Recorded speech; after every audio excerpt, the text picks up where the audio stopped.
Episode 7 start होता है और सीनियो जेग्योंग से कहता है मैं होंगजो से प्यार करता हूँ। उसके बाद होंगजो कहती है मैं आपको सब कुछ एक्सप्लेन करने के लिए रेडी हूँ कि सीनियो ये सब क्यों कर रहा है। सीनियो बोलता है रहने दो, ये हमें पागल समझेगा। पर होंगजो स्टार्टिंग से सब कुछ एक्सप्लेन करने लगती है कि उस लव स्पेल की वजह से ये सब हुआ। ये सब सुनने के बाद जेग्योंग बोलता है क्या तुम दोनों आउट ऑफ माइंड हो गए हो? तुम इतने बड़े हो और तुम दोनों जादू पर यकीन करते हो। सीनियो बोलता है देखा, मैंने कहा था ना ये हमें पागल समझेगा। फिर होंगजो और सीनियो जेग्योंग को सारे डिटेल्स बताने लगते हैं। पर जेग्योंग बोलता है तुम दोनों सच में पागल हो गए हो। जेग्योंग बोलता है अच्छा चलो प्रूफ करके दिखाओ कि ये सब स्पेल की वजह से हो रहा है। होंगजो बोलते है ठीक है। जेग्योंग बोलता है अगर जादू करने के बाद कुछ नहीं हुआ तो सीनियो तुम होंगजो से दूर रहोगे, क्योंकि इसका मतलब होगा तुम पर कोई जादू हुआ ही नहीं। सीनियो कहता है अगर जादू ठीक हुआ तो। जेग्योंग बोलता है फिर बाद में देखेंगे। फिर होंगजो स्पेल करने लगती है। वो थोड़ी देर बाद उन दोनों को अपने घर पर बुलाती है। दोनों उसके घर में पहले जाने के लिए लड़ने लगते हैं। फिर होंगजो उनको बताती है मैंने फेयर स्किन स्पेल यूज़ किया है। ये सुनकर सीनियर बोलता है तभी तो मैं सोचूं तुम एकदम से इतनी ब्यूटीफुल कैसे लगने लगी। जेग्योंग बोलता है मुझे तो कोई डिफरेंस नज़र नहीं आ रहा, ये तो हमेशा ही इतनी सुंदर दिखती है। होंगजो बोलती है सच में ही स्पेल काम नहीं कर रहा। सीनियर बोलता है स्पेल वर्क कर रहा है, नहीं तो होंगजो के लिए मेरे दिल में ये फीलिंग्स कभी नहीं आती। इसलिए वो दूसरा स्पेल यूज़ करने को बोलता है। तब जेग्योंग बोलता है तुम अभी एकदम पैथेटिक दिख रहे हो। उसके बाद सीनियो चला जाता है। फिर जेजोंग होंगजो को बियर पीने के लिए इनवाइट करता है। होंगजो कहती है मुझे पता है आप हमारे कारनामे देख के हंस रहे हो। फिर जेजोंग कहता है नहीं ऐसा नहीं है, मैं तो खुश हूँ कि वो स्पेल तुमने मेरे ऊपर यूज़ करने का ट्राई किया था। फिर नेक्स्ट सीन में सीनियो उसी फ्लावर शॉप के ओनर को रोड पर घूमता हुआ देखता है। फिर वो होंगजो को कॉल करता है और जेग्योंग उसका कॉल पिक करता है। सीनियो कहता है तुम उसका कॉल क्यों पिक कर रहे हो? फिर जेजोंग बोलता है तुम इतनी रात को होंगजो को कॉल क्यों कर रहे हो? तब सीनियो बहस ना करते हुए बोलता है होंगजो को बोल देना कि वो अपने घर को लॉक रखे क्योंकि वो गार्डनर बाहर घूम रहा है। जेजोंग बोलता है ठीक है, मैं बता दूंगा। फिर वो होंगजो को बताता है, जिसके बाद होंगजो बोलती है उस शॉप ओनर ने भी लव वाटर पी लिया था, बट ये स्मेल वर्क नहीं कर रहा है, तो वो मेरे पीछे क्यों पड़ा है। फिर नेक्स्ट डे हम सीनियर को डॉक्टर के साथ देखते हैं। सीनियर डॉक्टर को अपनी कंडीशन बताता है। डॉक्टर बोलते हैं शायद ये तुम्हारी बीमारी की वजह से हो रहा है, तुम्हारा दिमाग तुम्हें कंफ्यूज कर रहा है। फिर जेजोंग सीनियर के पास आता है और वो बोलता है मैंने सुना है कि तुम बीमार हो, क्या इन सब का रीज़न यही है? सीनियर बोलता है मैं बीमार हूँ, क्या ये तुम्हें होंगजो ने बताया? वो इतनी जल्दी मेरे सीक्रेट किसी को कैसे बता सकती है? जेजोंग बोलता है बेटर होगा तुम उससे दूर रहो। सीनियो बोलता है तुम ऐसे प्रिटेंड मत करो कि जैसे तुम उसके कुछ लगते हो। जेजोंग बोलता है नहीं हूँ, पर शायद लगने लगूँ। फिर सीनियो होंगजो को कॉल करके टेरिस पर बुलाता है और बोलता है तुमने जेजोंग को क्यों बताया कि मैं बीमार हूँ? होंगजो बोलती है मेरे को तो स्टार्टिंग से ही स्पेल वगैरह पर भरोसा नहीं था, पर तुमने ऐसा फील करवाया कि सब कुछ स्पेल की वजह से हो रहा है। मैंने उनको इसलिए बताया कि तुम अपनी बीमारी की वजह से ये सब कर रहे हो। सीनियो कहता है मैं ये सब इसलिए नहीं कर रहा हूँ कि मैं बीमार हूँ या मैं तुम्हें लाइक करता हूँ। होंगजो कहती है ये सब बताने के लिए तुमने मुझे यहाँ बुलाया है। फिर सीनियो होंगजो को कॉल करता है कि उसने उसका नंबर किस नाम से सेव करा है। वो देखता है कि होंगजो ने उसका नंबर ग्रोथ नाम से सेव करा है। वो पूछता है तुमने जेग्योंग का नंबर किस नाम से सेव किया है? बोलती है हार्ट लिखकर सेव करा है। और होंगजो की टीममेट्स उन दोनों को देख लेती हैं। वो होंगजो को कहती हैं तुम कितनों को जाल में फंसाओगी, पहले जेजियोंग अब सीनियो। होंगजो बोलती है जैसा आप सोच रहे हो ऐसा कुछ भी नहीं है। सेब्यूल बोलती है अगर तुम मुझसे नहीं फंसा रही हो तो क्या वो तुम्हारे आगे पीछे घूम रहे हैं? तभी टीम लीडर उन्हें बताते हैं कि वो किसी के साथ ब्लाइंड डेट पर जाने वाले हैं। ये सुनकर सारे कलीग्स उन्हें चेयर अप करने लगते हैं, पर टीम मैनेजर को ये सुनकर थोड़ा सा जेलस फील होता है। सीन शिफ्ट होता है और होंगजो रोड साइड पर गार्डनिंग कर रही होती है और तभी बारिश स्टार्ट हो जाती है।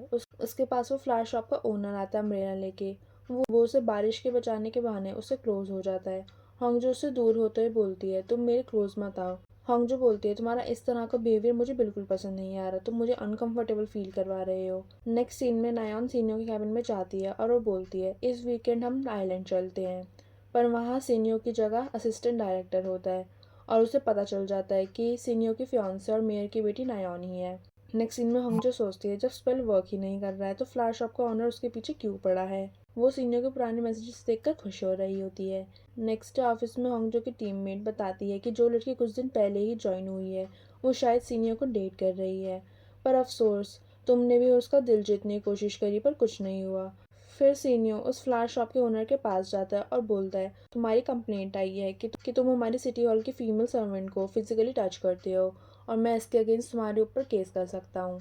शॉप ओनर बोलता है, ये तुम्हें होंगजो ने बताया होगा। सीनियो कहता है, इसका मतलब तुम उसे परेशान करते हो। शॉप ओनर बोलता है, तुम मुझे धमकी देने आए हो। सीनियो बोलता है, ऐसा ही कुछ समझ लो। अगर सिटी हॉल में ऐसे काम करना चाहते हो तो इस तरह की हरकतें बंद करो। सीन शिफ्ट होता है, हम होंगजो को देखते हैं जो अपनी टीममेट्स के साथ होती है। होंगजो उनको बताती है कि नायोन और होंगजो स्कूल टाइम में क्लासमेट्स थे। और फिर वहाँ सीनियो भी आ जाता है, जहाँ सब उसे देखने लगते हैं और बातें करने लगते हैं कि सीनियो और नायोन का अफेयर चल रहा है। पर सीनियो की नज़र होंगजो पर थी। नेक्स्ट सीन में सिटी हॉल एक इको ब्लॉगिंग इवेंट सेलिब्रेट करता है, जिसमें सारे एम्प्लॉय पार्टिसिपेट करके आसपास की जगह क्लीन करते हैं। जेगंग होंगजो से कहता है, क्या तुमने ये इवेंट प्लान किया है? देखना मैं ही फर्स्ट आऊँगा। होंगजो कहती है, देखते हैं चलो कौन ज़्यादा परफेक्ट है। और दोनों हंसने लगते हैं। फिर सीनियो उन्हें देखकर जेलस फील करता है। असिस्टेंट डायरेक्टर बोलता है, आज होंगजो कुछ ज़्यादा ही प्रीटी लग रही है। नेक्स्ट सीन में हम सीनियो की मॉम को देखते हैं। वो उसी लॉरी के पास आती है जिन्होंने शिप बेची होती है। वो उसे बोलते हैं कि तुम मुझे शिप रिटर्न कर दो, मैं तुम्हें उससे ज़्यादा पैसे दूंगी। लॉर कहता है, आप ऐसे ही ले लीजिए। फिर वो उन्हें एक शो की टिकट देता है। ये देखकर वो काफ़ी ज़्यादा खुश हो जाती हैं। फिर ऑफिस के बाद सीनियो को होंगजो मिलती है और कहती है, आज तुम्हारे अफेयर के बारे में सुनकर सारी लड़कियों के दिल टूट गए। और वह कहती है, मेरे फ़ोन पर कॉल करो, मुझे मेरा फ़ोन नहीं मिल रहा है। वो कॉल करता है तो फ़ोन पर्स से निकलता है। वो उसका फ़ोन एकदम छीन कर देखती है कि उसने उसका नाम किस नाम से सेव किया है। वो सिविल सर्वेंट देखकर उदास हो जाती है और बोलती है, तुमने कोई नाम नहीं लिखा। वो बस स्टैंड तक उसके पीछे पीछे जाता है और उसे बस में बैठा देखकर वापस चला जाता है। सीनियो के डैड उसे बताते हैं कि उन्होंने उसकी शादी की डेट फिक्स कर दी है। सीनियो कहता है, आपने मुझे क्यों नहीं बताया? नेक्स्ट डे होंगजो जेग्योंग के साथ डॉग शेल्टर आई होती है। वो कोई बात कर रहे होते हैं और जेग्योंग बोलता है, अब तुम मेरी किसी बात पर अपने गाल लाल नहीं करती हो। वो खुद भी ये देखकर शॉक्ड हो जाती है। नेक्स्ट सीन में नायोन सीनियो को उसके और होंगजो के पिक्स दिखाती है, जिसमें सीनियो और होंगजो बहुत ज़्यादा क्लोज होते हैं। सीनियो बोलता है, तुम्हें किसने भेजा है ये सब?